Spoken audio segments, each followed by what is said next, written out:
Okay, we're live. Coffee with Karina show is on air. This is episode 89, believe it or not. We're making our way to 100. And today we have no stranger to Windsor, Essex, and my hometown, Amherstburg, Michael DiPietro. Some people call him Mikey. Thanks for joining us. No, thanks for having me. I'm looking forward to it. Should be fun. Oh, absolutely. It will be a blast. And just to give everyone watching a little bit of a background, Michael grew up in Amherstburg, professional ice hockey goaltender, part of the Vancouver Canucks organization, former Windsor Spitfire, OHL Goaltender of the Year, Canada Games gold medalist, and so many other accolades that we'll be talking about tonight. And just really, we're going to be talking about his career in hockey, and then also a little bit of how that parallels to the everyday life and maybe young students that are playing professional sports and just need some advice. So, Mikey, thanks for being here, and we'll get started. Yeah, no, thanks for having me. I'm really happy to be here, and any a little bit of guidance or wisdom that I can share, I'm eager to. Awesome. Now, every show, I don't know if you've caught an episode before, but I have to ask a question relating to coffee. I don't know if you drink coffee yourself. Oh yeah, big coffee drinker being Italian, so lay it on me. Where in Amherstburg, your hometown, or wherever, I guess, would you say is your favorite place for coffee? Oh, see, honestly, that's tough. Like, having coffee, I know it's gonna sound cliche and corny, but having coffee with my parents in the morning on the weekend is nice, just sitting on the back porch and just, catching up about the week and just kind of talking about life in general. I really don't get a chance to do it, obviously, throughout the year. So Yeah. anytime in the summer getting to do that's great. At my Aunt Betty's, having an espresso there is fantastic. But I honestly, as long as it's black coffee, I'm there. And I'm not too picky, but obviously being from Amherstburg, stop in at Caffeine and Co. or Downtown Espresso or Timmy's or McDonald's can't really go wrong. But just keeping it close to home. Awesome. Good to hear. And you mentioned, being able to visit your family on the weekends. As a professional athlete, do you have that opportunity? Or are you mostly, throughout the year away from home, not able to see family type of thing? Yeah, so just for example, like this past year, I moved out in September and I didn't come back till May. And the only time I come back was for Christmas. And it was a little extended stay because of quarantine shutdown for our league and everything. But, usually it's either 2, 3 days at Christmas and I'm back on a plane heading out, to wherever we have to meet if it's on the road or back home. So realistically, I'm gone 8, 9 months of the year, and obviously, mom and dad fly out whenever they can or meet me in Toronto if we play the Marlies. But yeah, for the most part, it's gone, and you're kind of on your own. And that must have been hard growing up, being drafted. I forget what age you were drafted at. It was 2017, so you would have been 16. I no 2017. I was 18, Okay. but it was nice. Yes. I had 2 more years of junior, so I just still played in Windsor for 2 more years. I did billet. I had phenomenal billets in Windsor, but obviously it's different when you move away or move out from home. I got traded my last year up to Ottawa, so that was kind of a culture shock. First time really leaving the area at 19. So yeah, I guess hockey kind of forced you to grow up a little bit and you take on more responsibility and you have to be more accountable, I guess. Obviously, when mom and dad aren't looking after you on a day-to-day basis, so the element of responsibility comes into play a lot, and making sure to have a healthy balance between that, but also having fun and working hard. It's all about a balance. That's yeah. I can't imagine. University students, I guess, would experience something similar, but it's different when you're like you said, 19, as young as 18 or 16 years old, going out and living on your own and working. I guess at full time at that age, it's pretty intense.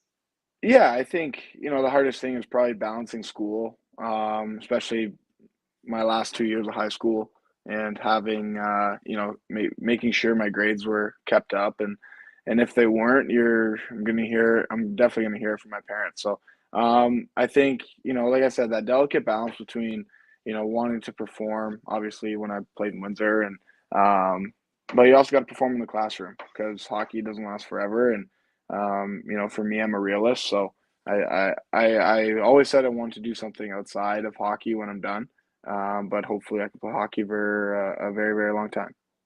What would that be if you could pick outside of hockey that you'd pursue? I don't know. I think playing a sport where you rely on teammates a lot and working with the team. Um, I firefighting, policing, something along those lines have always kind of intrigued me. But I also do love like kind of working with kids, teaching them. So maybe like a teacher down the road, or even the financial side of things. I kind of like the market and everything kind of. So it definitely is something for me to chew on for the next few years. But like I said, hopefully, really don't have to make those decisions until far down the road. No, for sure. Yeah, you still have a long way ahead of you. You're still young, and you know, plenty of skating under your belt for sure.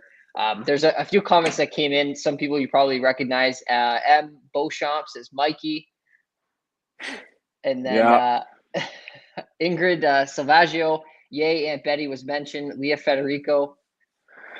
yeah, that's my godmother, Aunt Leah. So that's her mother, Aunt Betty, and obviously that's the espresso. So And then Sammy Uprichard. I miss you, Mikey.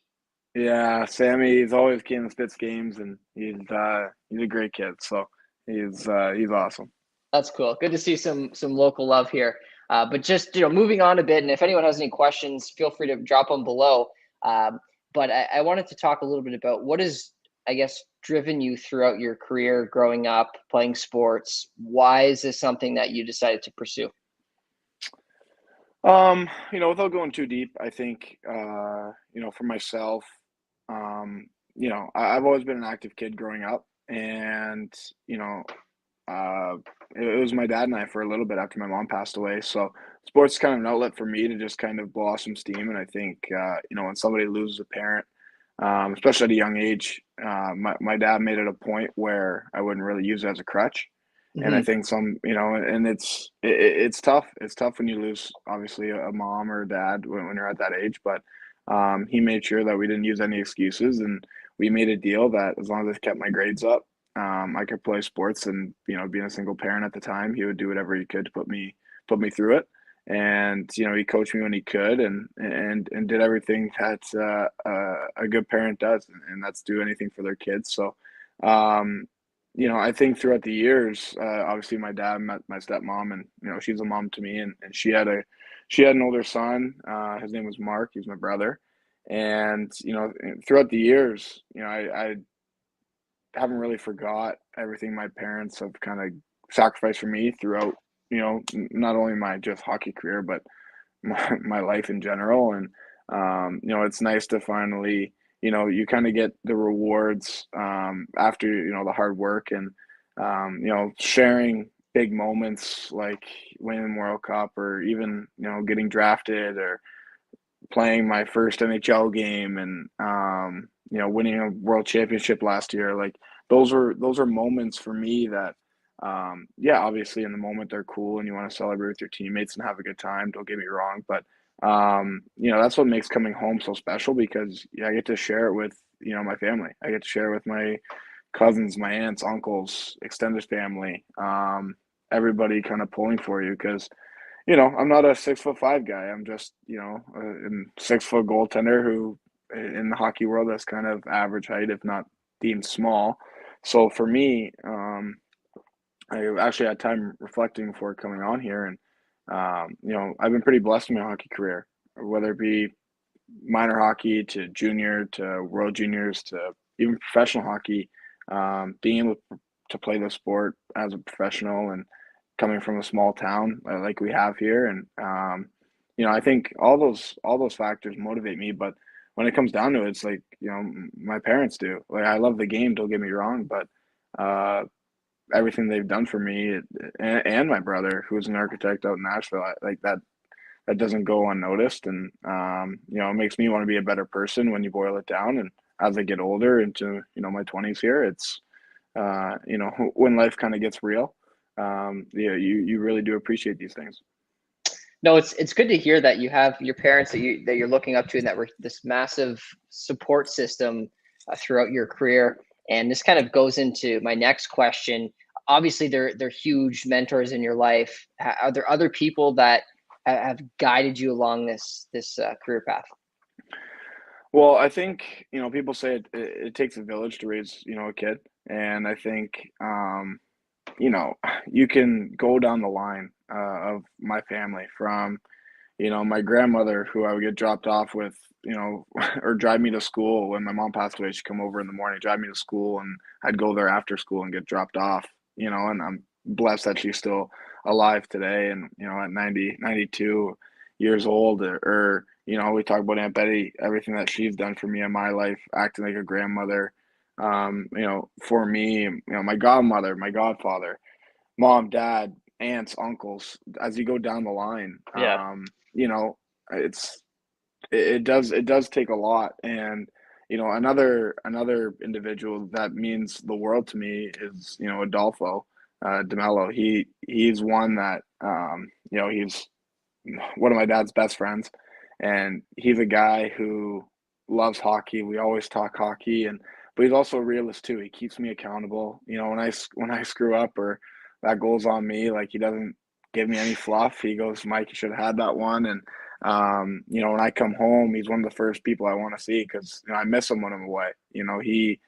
He's one of those people that care, and he's an honest guy. He's somebody who will tell you like it is. There's no sugarcoating, and even though you might have heard it 10 times, he's going to tell you the 11th to make sure you stay on the right path and doing the right things because um, doing the right thing matters. And I think this world definitely needs more of it.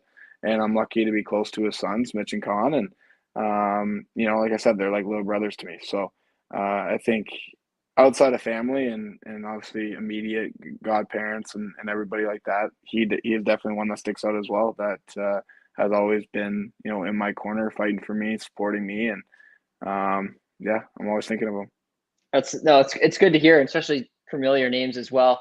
But just going back a bit, you mentioned having lost your mother and other people in your life. I guess for young people that are growing up in professional sports or whatever it might be, that go through something like that, or they don't have a support system around them, how do they manage that? And you face this a little bit as well. Um, I think it's different for everybody. Uh, a mindset that I always have is, somebody out there has it worse than me. And, in the moment, it might seem, the walls are kind of closing in or crashing down or whatever metaphor you want to put it as. Yeah. But the reality at the end of the day is the sun's going to come up tomorrow. And I think for me, um, you know, life's hard. I think it throws you curveballs that you haven't seen, whether it be in your job or at home or just life in general.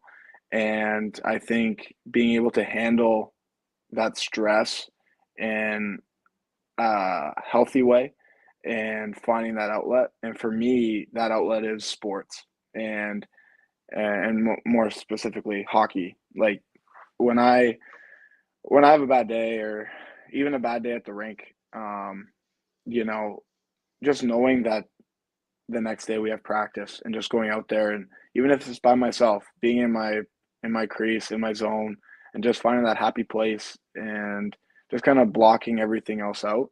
Um, it's easier said than done, don't get me wrong. And at times I do lean on my support system, starting with my dad, my mom, and you go down the line, my brother. Um, but I think finding that release but making sure it's a healthy release. Hmm. And especially, it's easy to say toughen up, um, which I do believe that there is a component of that. You have to be an adult, pull yourself together at times. But another avenue would be channeling it in a healthier way. Music, like I love country music, it calms me down and just makes me think of home when I'm on the road. And that I would say music and hockey are my two outlets, but I would say just kind of pulling yourself through it because the only way you're going to get out of tough situations is with yourself as an adult, and nobody's going to hold your hand through it. And I think you have to find it within yourself. Yeah, I'm kind of lost for words. I mean, you're pretty. I'm learning a lot, especially, we're only about a year difference, but it seems like hockey has really provided you some, like I said, being wise, the ability to, uh, like you said, you go through those hardships in sports or life, and it was just interesting to listen to hear how you've related that back to life, and like you said, finding the positives and finding things to look forward to, like getting back in the crease, like the sun's always going to come up type of thing. So it was an interesting way for somebody to cope with it, and I appreciate that.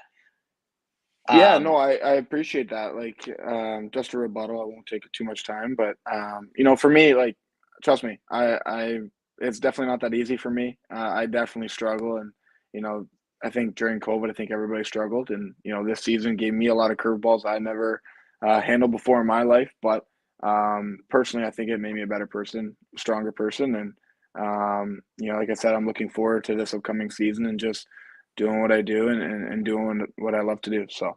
well, you're making Windsor Essex and Amherstburg proud, and we love to continue to watch your career success.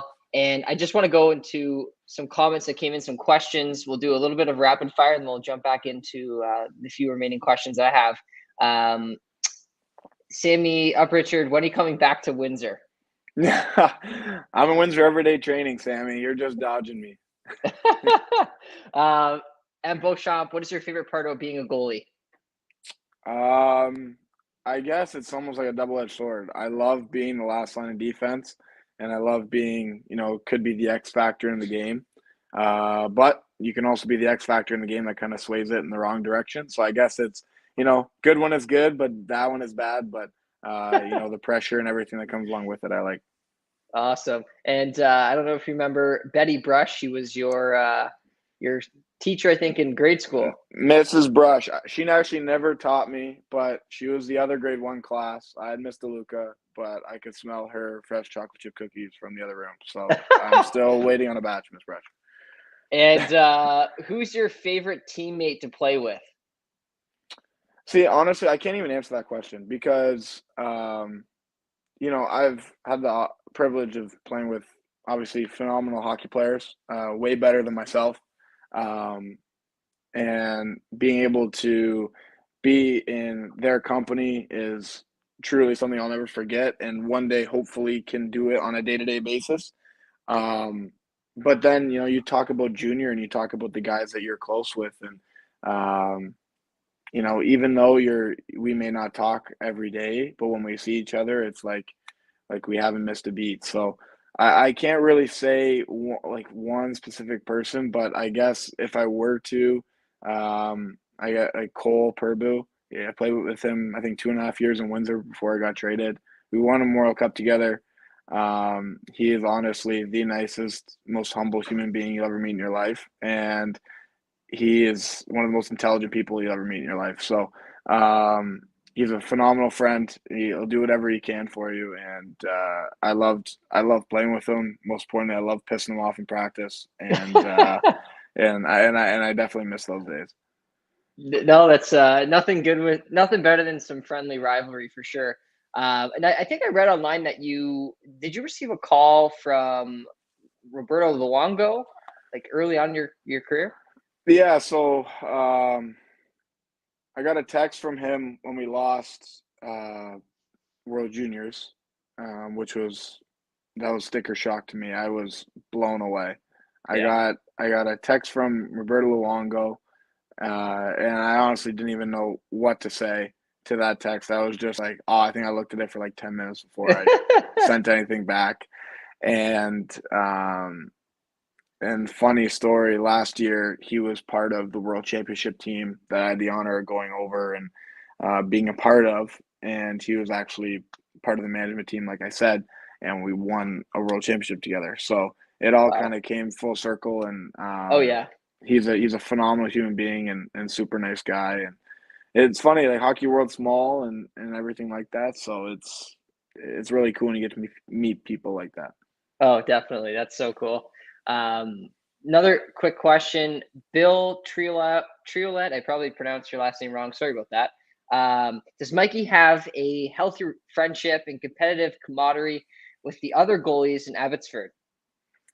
Yeah, I think everybody's friendly to each other. I think there's obviously that competitiveness that you obviously want to play, you want to be better, and we just push each other. Hmm. No, that's good to know.